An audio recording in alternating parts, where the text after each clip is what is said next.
So this can be kind of controversial, I guess, but this is what I do with scratchy, noisy pots.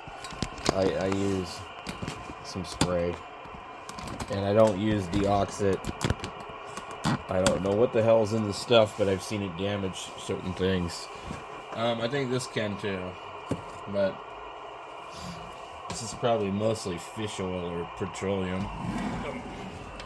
We take the radio, we'll look inside of it and see if we can even get to what we want to get to.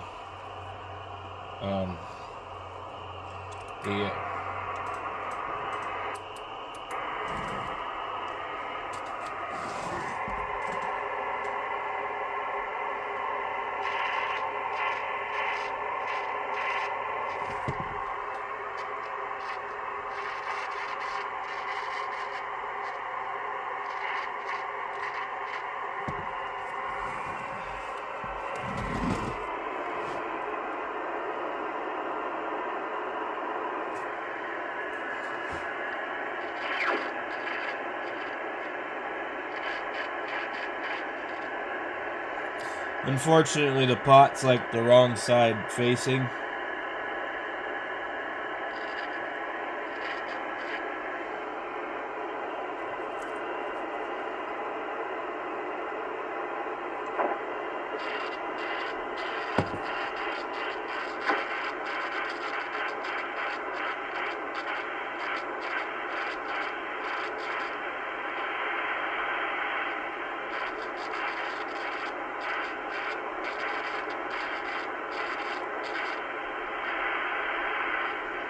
So it may get in there on its own, but it's unlikely.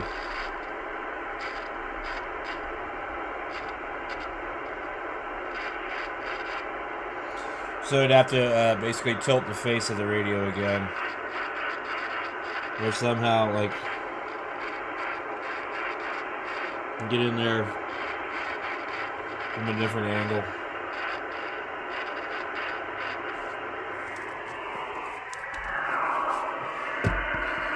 I think it might have got in there a little bit,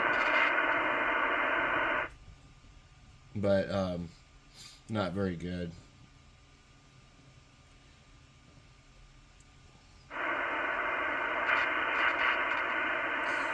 The control is a double gain control, so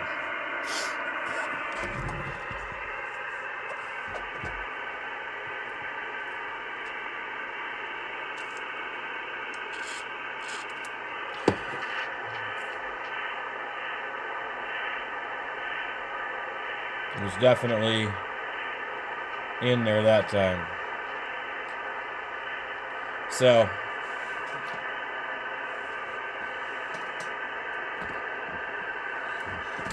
there was the forward-most control, even though the knob, I forgot, always the outside knob is always the forward one. So I was able to kind of get up into it. I'll show you what I did here.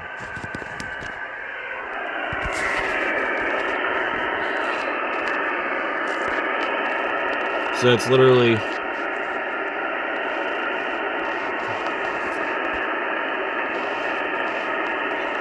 you can see the back of the other one.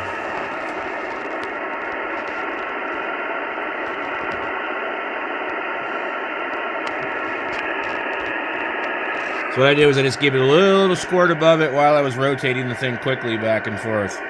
And that's all it needed.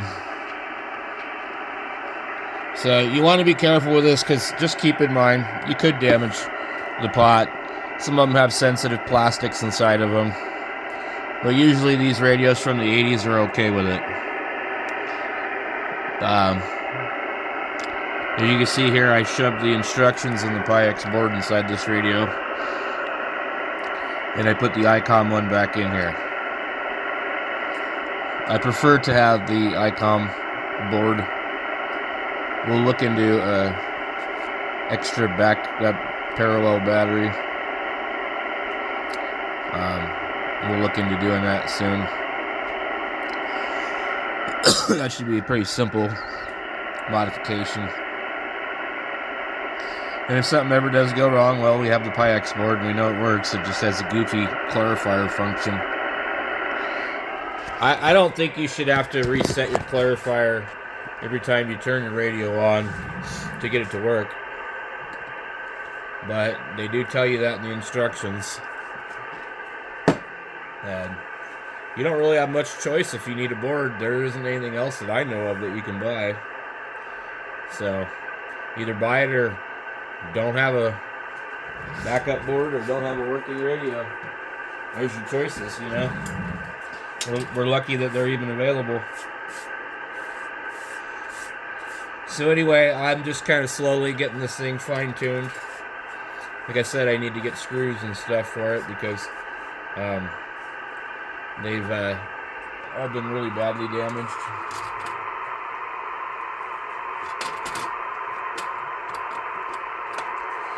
And nothing I can do about the paint or anything like that. The legs here are starting to crack.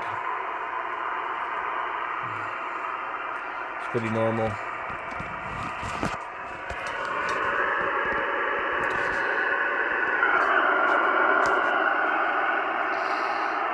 They don't put any kind of rubber on these, which I wish they would. You know, when people stack stuff on top of radios, this is what's going to scratch the radio, not that. It would have been nice if, like, radio companies would have figured out a way to put rubber in there. Certain radios actually do, but most of them don't. Yaesu puts rubber on this bail on certain radios. Anyway, I just thought I'd show you guys that really quick. It works. Proceed at your own risk.